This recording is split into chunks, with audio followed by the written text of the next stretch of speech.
नमस्कार, आपण पाहतात रयत संवाद न्यूज चॅनल। मानवत शहरात वंचित बहुजन आघाडीचे राष्ट्रीय अध्यक्ष प्रकाश आंबेडकर यांच्या आरक्षण बचाव यात्रेचे जंगी स्वागत। मानवत शहरात वंचित बहुजन आघाडीचे राष्ट्रीय अध्यक्ष ॲडव्होकेट प्रकाश आंबेडकर यांच्या आरक्षण बचाव यात्रेचे जंगी स्वागत करण्यात आले। दिनांक 1 ऑगस्ट रोजी मानवत शहरात ॲडव्होकेट प्रकाश आंबेडकर यांची आरक्षण बचाव यात्रा ही दाखल झाली। मानवत शहरातील महाराणा प्रताप चौकात दुपारी या यात्रेचे स्वागत करण्यात आले। शहरातील छत्रपती शिवाजी महाराज पुतळ्यास अभिवादन करून ॲडव्होकेट प्रकाश आंबेडकर हे संत सावतामाळी चौकात आयोजित केलेल्या सभेस मार्गदर्शन केले। आरक्षणाच्या निमित्ताने निर्माण झालेले मतभेद सामाजिक मतभेदात परावर्तित होऊ नयेत, दोन समाजात तेढ निर्माण होऊ नये, सामाजिक दरी तयार होऊ नये हाच उद्देश घेऊन आरक्षण बचाव यात्रा निघाली आहे।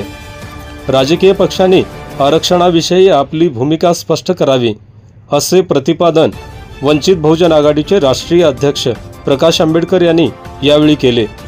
या प्रसंगी वंचित बहुजन आघाडीच्या प्रदेशाध्यक्षा रेखा ठाकूर, गोविंद दळवी, नंदू कुमावत, रमेश बारसकर, अविनाश भोशीकर, जिल्हाध्यक्ष तुकाराम भारती, धम्मपाल सोनटक्के, तालुकाध्यक्ष दिगंबर घुगे, सोपान चौधरी, संपत पंडित, महेंद्र ठेंगे, राहुल कुंभकर्ण आदींसह नागरिक मोठ्या संख्येने उपस्थित होते।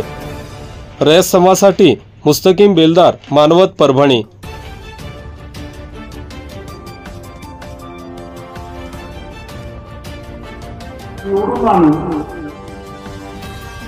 समाजाचे निवडून आणून पहिल्यांदा म्हटले आणि नंतर आघाडीचे निवडून आणले असे म्हटले। उठात जे होतं ते उठात आलं आणि आपल्या समोर ते सगळं दिसायला लागलं अशी परिस्थिती आहे। लोकसभेच्या निवडणुकीमध्ये एकही ओबीसीला उमेदवारी दिली नाही। उलट आम्ही असताना त्यावेळेस म्हणालो की बाबा किमान 5 जागा आपण ओबीसीला द्यायला पाहिजे